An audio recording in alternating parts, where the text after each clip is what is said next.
Presented by Bharosa Music World, Chandigarh.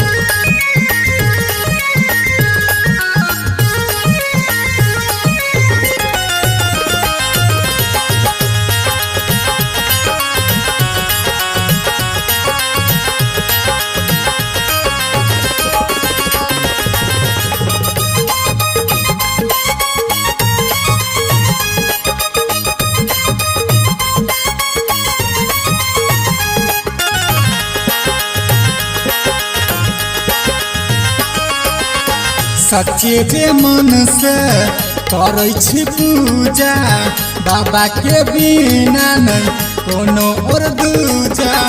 मन से भगाबुन सब चीज के भयो, दिल से पुकारू दिन भदरी की जयो, दिल से पुकारू दिन भदरी की जयो, दिल से पुकारू दिन भदरी की जयो, दिल से पुकारू दिन भदरी की जयो।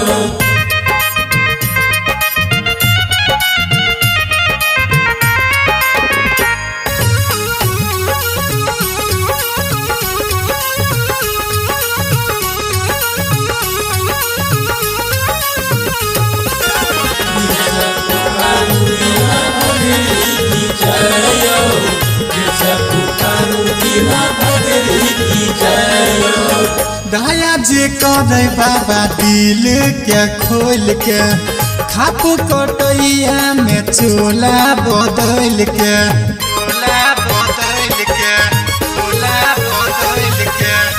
दया जे करे बाबा दिल के खोल के, खापू कटैया में चोला बदल के। साथ में रहै छै सले सभैया, जलम दत्ता ओकर हे निरसमैया।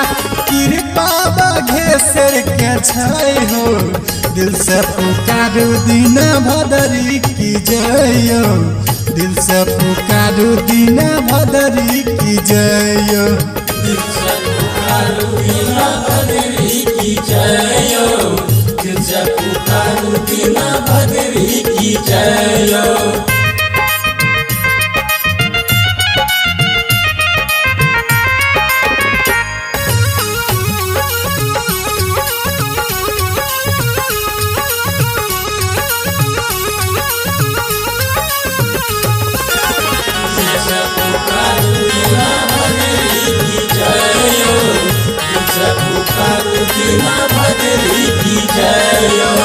जोरबाद राई रहे बहुते अत्याचारी, धमिया राजा के दिल के गरदन मुचारी,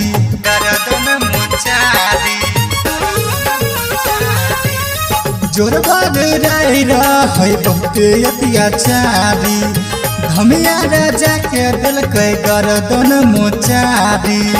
राइटर लक्ष्मणा जे लिख दिल कई गीतिया, बाबा से लागल छै सबके प्रीतिया।